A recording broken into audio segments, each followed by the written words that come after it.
Dear friends, कैसे हैं आप सब। उम्मीद करती हूँ कि आप लोग बहुत अच्छे होंगे। आज जिस विषय में मैं बात करने जा रही हूँ उसके पहले मैं आपसे एक बात कहना चाहती हूँ। फ्रेंड्स, बहुत लोग कहते हैं कि ये कहानी सच है। बहुत लोगों का ये मानना है कि ये सत्य घटना से प्रेरित है। अब ये सच है या झूठ, इसके विषय में हम ज़रूर बात करेंगे वीडियो के एंड में। पहले मैं इस बारे में बात करना चाहती हूँ कि इसमें जिस घटना का वर्णन है, इस तरह की घटना और दुर्घटना आज के समय में भी सुनने को आती है। तो पूरी तरह से तो हम नहीं नकार सकते कि नहीं, ये संभव ही नहीं है या फिर ऐसा हो ही नहीं सकता, क्योंकि कुछ भी हो सकता है ऐसा हम लोगों को देखने और सुनने में मिलता है। तो फिलहाल के लिए इस बात को अभी विराम देते हैं। ये सच है या झूठ, इसमें हम वीडियो के एंड में बात करेंगे। लेकिन अभी बात करते हैं कि आखिर ये माजरा क्या है और आखिर ये कहानी क्या है। तो फ्रेंड्स, ये कहानी है, एक गांव में एक परिवार रहता था। उसमें 7 भाई थे, एक बहन थी। सब आपस में अच्छे से रहते थे। लेकिन तभी क्या हुआ कि माता पिता का तभी देहांत हो गया जब बच्चे छोटे थे। माता पिता का देहांत हो गया। भाई बहनों ने, एक भाई, 7 भाइयों और एक बहन, इन सब ने मिलकर अपने आप को संभाला, एक दूसरे को संभाला। शुरू शुरू में तो उनके दिन बहुत ही तंगी से बीतते थे। उन लोगों को अभाव में जीना पड़ा, लेकिन धीरे धीरे समय के साथ साथ उन लोगों ने एक स्मूथ लाइफ जीना शुरू कर दिया। उनका जीवन सुखमय हो गया और वो अपना जीवन यापन अच्छी तरह करने लगे। तभी एक घटना हुई। उस घटना से पहले एक बात आपको बता दें कि जिस गांव में ये लोग रहते थे वहाँ का ये रिवाज था कि जो भाई होते थे वो बाहर जाके काम करेंगे। वो बाहर जाके शिकार ढूंढ के लाते थे, क्योंकि ठाकुरों का गांव था और वो लोग मांस के शौकीन थे। बाहर जाके शिकार ढूंढ के लाएंगे, काम करेंगे, और घर में जो स्त्री होती थी, जो लड़की होती थी, वो खाना बनाती थी, घर की देखभाल करती थी। यही नियम था। इस नियम का पालन ये लोग भी कर रहे थे। तभी एक दिन क्या हुआ, वो लड़की घर में खाना बना रही थी। तो साग बनाते हुए उसकी उंगली कट गई। तो उसकी उंगली से जो खून था वो कुछ साग में गिर गया। अब उस लड़की ने इस बारे में अपने भाइयों को नहीं बताया। उसके मन में ये था कि उसके भाई सुनेंगे कि उसकी उंगली कट गई है तो वो बहुत परेशान हो जाएंगे, क्योंकि वो अपनी बहन से बहुत प्यार करते थे। लेकिन आज के समय में फ्रेंड्स, कुछ भी नहीं कहा जा सकता कि आज जो है वो चीज़ कल होगी या नहीं होगी। ऐसा ही कुछ उसमें भी हुआ। वो लोग घर लौट कर आए। मांसाहारी के शौकीन तो थे ही, वो मांसाहार के शौकीन तो वो बहुत थे ही। वो लोग घर लौट कर आए और वो लोग भोजन करने के लिए बैठ गए। उन लोगों ने खाना खाया तो उन्हें बाकी दिनों से खाने का स्वाद अच्छा लगा। उन्हें साग का स्वाद बाकी दिनों से बहुत अच्छा लगा और वो लोग उस स्वाद के पीछे बस कह सकते हैं कि मुग्ध ही हो गए। उन्होंने अपनी बहन से पूछा कि तुमने साग में आज ऐसा क्या डाला, आज तो साग बहुत स्वादिष्ट बना है। तो उसकी बहन, जो बहन थी उनकी, उसने कोई जवाब नहीं दिया। उसने कहा कि नहीं, रोज़ जैसा ही तो है, ये कह दिया। लेकिन उन लोगों की ज़ुबान से स्वाद ही नहीं जा रहा था। तो बड़े भाई ने, जिसे सब बहुत मानते थे, अपनी सौगंध देकर बहन से पूछा कि सच सच बताओ, तुमने साग में क्या ऐसा अलग डाला। तो उस बहन ने कहा कि जब मैं साग बना रही थी तो उस समय गलती से मेरी उंगली कट गई, और तो कुछ खून की बूंदें और कुछ खून ही उसमें मिल गया है, और मैंने इसमें कुछ विशेष नहीं डाला। तो पहले एक क्षण के लिए जब ये बात पता चली तो भाइयों को धक्का लगा थोड़ा सा, कि बहन को चोट लगी, थोड़ा सा दुख हुआ। लेकिन अगले ही क्षण उनके मन में एक कुटिल विचार ने जन्म ले लिया। उन लोगों ने ये सोचा कि जब खून की कुछ बूंदें पड़ जाने से साग का स्वाद इतना अधिक अच्छा हो गया है, तो हमारी बहन का मांस कितना अच्छा होगा। ये उनके दिमाग में आया और सबसे पहले इसकी पहल बड़े भाई ने की और इन लोगों ने आपस में मिलकर योजना बनाई। खाली जो 7वां भाई था, सबसे छोटा, वो इस योजना में सम्मिलित नहीं था। वो इस बात से भी सहमत नहीं था, लेकिन वो इसका खुल के विरोध नहीं कर पा रहा था। दबे स्वर में उसने कहा तो कि ये कैसे हो सकता है, वो हमारी बहन है, ये संभव नहीं है। दबे स्वर में उसने कहा, लेकिन वो खुल के इसका विरोध नहीं कर पाया। एक तो वो सबसे ज़्यादा छोटा था और दूसरी बात ये थी कि वो अकेला कर ही क्या लेता। उसकी स्थिति भी असहाय जैसे ही थी। हाँ, ये और बात है कि फिर भी उसे अपने प्राणों को दांव पे लगाकर कोई ठोस कदम उठाना चाहिए था, पर उसने ऐसा नहीं किया। आगे कहानी बढ़ती है। 6 के 6 भाई ने योजना बनाई योजना के तहत बड़े भाई ने आकर अपनी बहन से कहा कि बहन, अब तुम्हारी उम्र जो है वो बड़ी हो गई है, अब तुम बड़ी हो गई हो, हमें तुम्हारा विवाह कराना है। हम लड़का देखने के लिए दूसरे गांव में जा रहे हैं और हम चाहते हैं कि तुम भी हमारे साथ चलो। हम तुम्हारा विवाह कराना चाहते हैं, तुम अच्छे से तैयार हो के हमारे साथ चलो। बहन सच समझी इस बात को और वो खुश हो गई कि उसके विवाह की बात चल रही है, और वो तैयार होके अगले दिन आ गई। इन भाइयों का प्लान ये था कि वो उसे एक निर्जन स्थान में ले जाकर उसका शिकार करेंगे और फिर वहीं पर उसका मांस पकाकर खाएंगे। अब सुबह वो लोग तैयार हुए और बहन को एक निर्जन स्थान पर ले जाने लगे। चलते चलते चलते चलते बहुत देर बीत गई। वो बहन पूरी तरह से थक गई। उसने पूछा अपने भाइयों से कि भैया अभी और कितनी दूर है, और कितनी दूर है मेरा ससुराल। इस पर उन लोगों ने जवाब दिया कि बस अब थोड़ी दूर में पहुंच ही जाएंगे, थोड़ी देर में हम पहुंच ही जाएंगे। उसके बाद जब उन्हें वो स्थान मिल गया जो निर्जन स्थान था, जहां उसकी मदद के लिए कोई आने नहीं वाला था, वहां उन्होंने उसे एक पेड़ के सहारे बांध दिया। सब मिलकर उसे बांधने लगे। वो बहन इस बात पे यकीन नहीं कर पा रही थी कि उसके अपने भाई हैं जो आज उसे जान से मार देना चाहते हैं, जो आज हत्यारे का काम कर रहे हैं। उन सब ने मिलकर उसको बांध दिया। बस इसमें जो छोटा वाला भाई था उसका कोई योगदान नहीं था। वो बस खड़े खड़े सब देख रहा था अपनी असहाय आंखों से। बांधने के बाद अब ये डिसाइड हुआ कि एक एक करके सब भाई उस पर तीर चलाएंगे। सबसे पहले पहला वाला भाई तीर चलाने के लिए आया। इस पर उसकी बहन जो थी वो जो बहन थी वो बोली कि ईश्वर, अब तुम ही मेरा सहारा हो, मेरे अपने ही भाई मुझे मिलके मार देना चाहते हैं। उसका ये करुण स्वर सुनकर भी, उसका रोना सुनकर भी उसका हृदय नहीं पसीजा। उसने तीर साधा। इस पर उस बहन ने बोला कि ठीक है भैया, तीर चलाओ। अब क्या हुआ, तीर बहन को नहीं लगा, निशाना चूक गया। अब दूसरे भाई का नंबर आया, उसने भी तीर चलाया। बहन वही करुण स्वर में बोली कि ठीक है भैया, तीर चलाओ। लेकिन इस बार भी निशाना चूक गया। ऐसा करते करते छठों भाइयों का निशाना चूक गया। अब आखिरी नंबर सातवें भाई का आया। इस पर बड़े भाई ने कहा कि अगर तुम्हारा निशाना चूका तो हम तुम्हारी हत्या कर देंगे। अब वो बहन थी वो डर गई।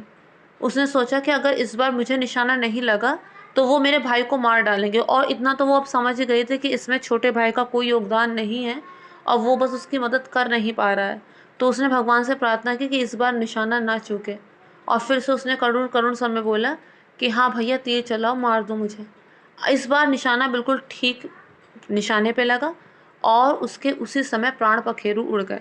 इसके बाद उन्होंने छोटे भाई को भेजा कि जाओ तुम जंगल से लकड़ियाँ लेकर आओ, क्योंकि आग जलाने की लकड़ियों की ज़रूरत है, और पानी लेकर आओ। वो लकड़ियाँ और पानी लेने के लिए चला गया। अब इधर क्या एक्सप्लेन करें कि मांस तैयार करने के लिए क्या क्या किया जाता है, वो सब काम उन लोगों ने किया। अब उसके बाद वो लकड़ियाँ लेकर आया, घड़े में पानी लेकर आया। वो जानता था कि वो लोग उससे बहन का मांस खाने के लिए कहेंगे, जो उससे होगा नहीं। इसलिए वो अपने लिए अलग से मछली और केकड़े भी लेकर आया था कि वो अपना इन्हीं को पका कर खाएगा, वो चीज़ नहीं खाएगा। उसके बाद उन लोगों ने मांस बनाया, चावल बनाया और सारे भाई बैठे उसे खाने के लिए, और सबने उसे खाना शुरू कर दिया। छोटा भाई अपने लिए पहले से ही उस जगह पे थोड़ा सा गड्ढा बना चुका था। जब उसे बहन का मांस परोसा गया तो उसने वो मांस उस गड्ढे में डाल दिया और उसने खुद मछली और केकड़ा ही खाया। भाई को बहुत ज़्यादा दुख था, पर वो इस दुख को कह नहीं पाया। उसके बाद जब सब भाई खा के उठ गए तो उन लोगों ने कहा उससे कि उनकी जूठन साफ कर दे, यानी कि जो हड्डी वगैरह थी वो सब चीज़ें उसे हटानी थी। तो उसने बहन के जो अवशेष थे उसी गड्ढे में डाल दिया और ऊपर मिट्टी से ढक दिया, और दुखी मन से, भारी मन से वो घर चला गया। घर जाते ही सारे के सारे भाई अपनी बहन को भूल गए और उन्हें इस चीज़ का कोई भी पश्चाताप नहीं था। लेकिन वह छोटा भाई वो रात दिन कुढ़ता रहा। उसके बाद ये हुआ कि उसी मिट्टी से बांस का एक बहुत सुंदर पौधा उगाया, और धीरे धीरे वो बांस का पौधा बड़ा हुआ। फिर वहाँ पे पूरा बांस का झुरमुट ही बन गया। वो बांस का झुरमुट दूर से जो भी देखता बहुत खुश होता। तभी वहां से एक संत गुजरे और उन्हें न जाने किस वजह से उस बांस के झुरमुट ने आकर्षित किया। उन्होंने उसमें से एक बांस काटा और उसकी बांसुरी बनाई। उसके बाद वो भजन कीर्तन करते और उसके बाद उस बांसुरी को बजाते हुए वो घर घर भिक्षा मांगने जाते थे। वो लोगों के द्वार पे जाते थे, बांसुरी बजाते थे, लोग उन्हें भिक्षा देते थे, और इस तरह से वो अपना जीवन यापन कर रहे थे। तभी वो गलती से या फिर संयोगवश कह लो कि उसी गांव उसी गांव में जहाँ की ये घटना थी, तो वहाँ पर 6 भाई अपना अपना परिवार बसा चुके थे और अलग अलग घरों में रहते थे।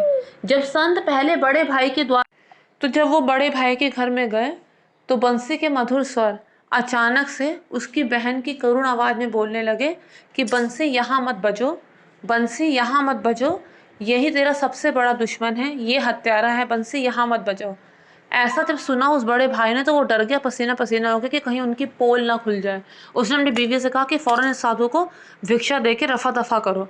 तो उसने तुरंत जाके वहाँ भोजन दिया और उस साधु को रफा दफा किया। अब वो बंसी बजाता हुआ साधु दूसरे भाई के घर के आसपास ही घर बने हुए थे, वहां पर भी यही यही आवाज उस बहन के करुण स्वर में सुनाई दी कि बंसी यहाँ न बजो, ये तेरा सबसे बड़ा दुश्मन है, ये हत्यारा है, बंसी यहाँ न बजो।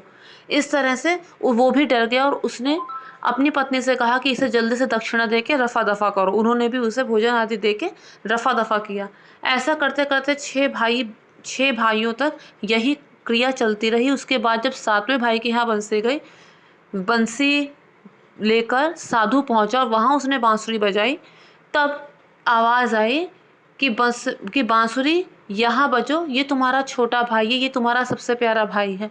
ऐसा जब ध्वनि सुनी उसने अपनी बहन की आवाज़ में, तो वो कहने लगा साधु से कि ये बंसी आपने कहाँ से पाई है। तो उस साधु ने सारी बात उन्हें बताई। उसने आधा से साधु को अंदर बिठाया, उन्हें भोजन कराया, उसके बाद कहा कि ये बांसुरी मुझे दे दो। साधु तो होते ही ऐसे हैं, उन्होंने बांसुरी उसको दे दी कि उन्होंने सोचा वो अपने लिए दूसरी बांसुरी मंगा लेंगे, और कुछ तो साधु भी समझ ही गए थे, तो उन्होंने वो बांसुरी जो थी उसे दे दी। अब वो बांसुरी अपने घर में रखता था, अपने सिरहाने एक पवित्र स्थान पे उसने बांसुरी रखी और वहाँ पर उसने धूप दीप आदि कर दिए। अब उसके घर में परिवर्तन होने लगे। उसके घर में ये परिवर्तन होते कि जब वो घर से बाहर जाता तो उसका घर एकदम साफ सुथरा हो जाता। जब वो घर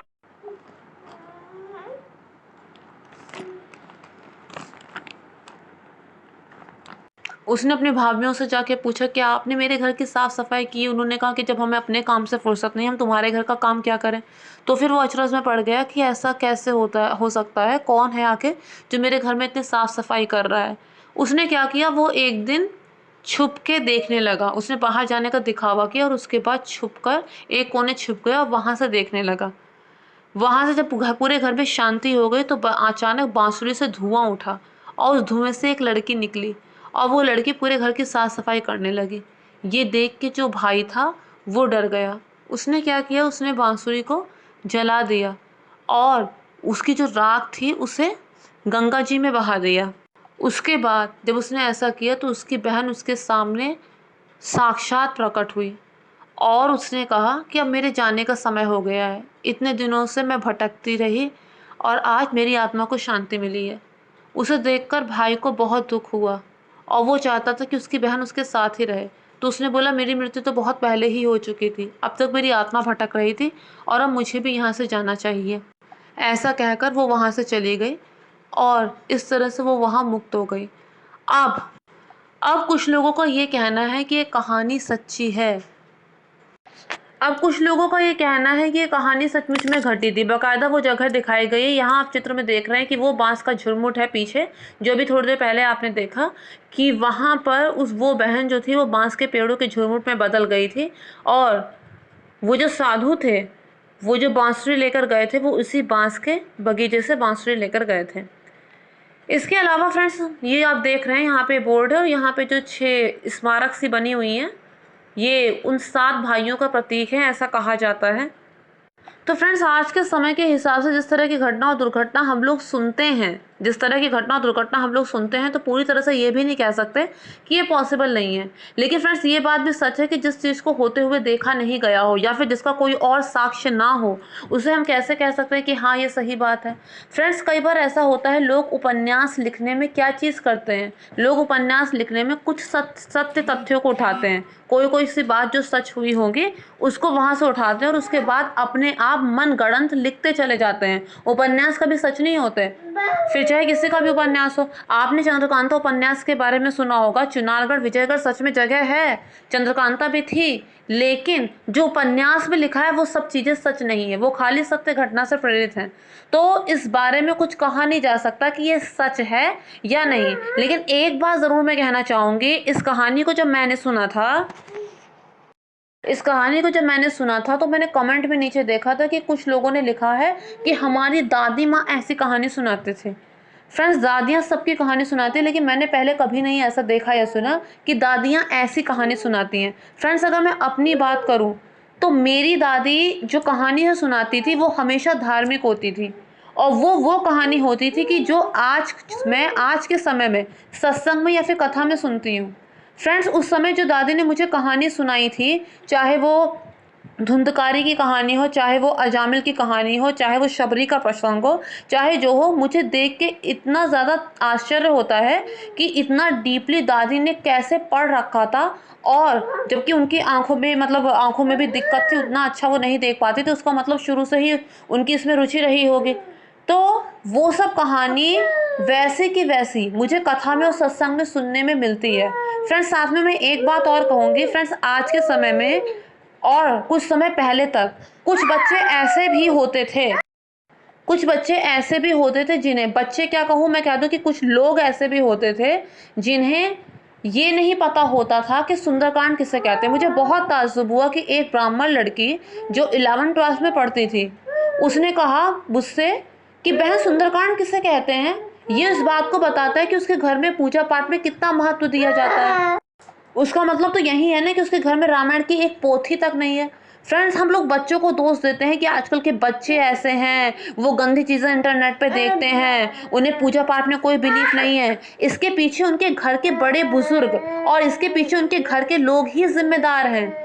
अब जिस तरह का बुजुर्ग सोचेंगे उनके बच्चे भी तो वैसे ही होंगे, और आगे आने वाली पीढ़ी भी ऐसी होगी। बच्चे सबसे पहले अपना आइडियल अपने पेरेंट्स को मानते हैं। अब वो अपने पेरेंट्स को जो चीज़ करते हुए देखेंगे वही तो सीखेंगे। मुझे बहुत आश्चर्य हुआ एक लेडी को ये कहते हुए सुनते। वो लेडी हमेशा ये बात कहती रहती थी, मैं प्याज लहसुन नहीं खाती, प्याज लहसुन नहीं खाती, कि मैं पूजा करती हूँ ना, आज ना मेरा व्रत है, कल ना मेरा व्रत था, मैंने पूरे 9 दिन के व्रत रखे। मैंने ये हमेशा उसके मुंह से मैंने यही चर्चा सुनी, और मुझे बहुत आश्चर्य हुआ जब उसने ये कहा कि इस शालिग्राम कौन से भगवान होते हैं, शंकर जी होते हैं क्या। तो फ्रेंड्स, ये जो इतना कम नॉलेज है ना लोगों को, ये इसलिए है कि हम ऐसी जगह से बिलोंग करते हैं जहाँ पे पूजा पाठ को महत्व दिया ही नहीं जाता, किसी का इंटरेस्ट ही नहीं है। अब ऐसी ऐसी कहानी अगर हम अपने बच्चों को सुनाने लगे तो वो क्या सीखेंगे और क्या ही उन्हें दिमाग में उनके आएगा। तो फ्रेंड्स, ये बात मुझे अच्छी नहीं लगी कि हमारी दादी ऐसी कहानी सुनाती थी, क्योंकि मैंने कभी किसी दादी और नानी को इस तरह की कहानी सुनते सुनाते कभी देखा नहीं है। तो जो ग्रैंडफादर या ग्रैंडमदर होते हैं वो धार्मिक कहानी सुनाते हुए ही अच्छे लगते हैं।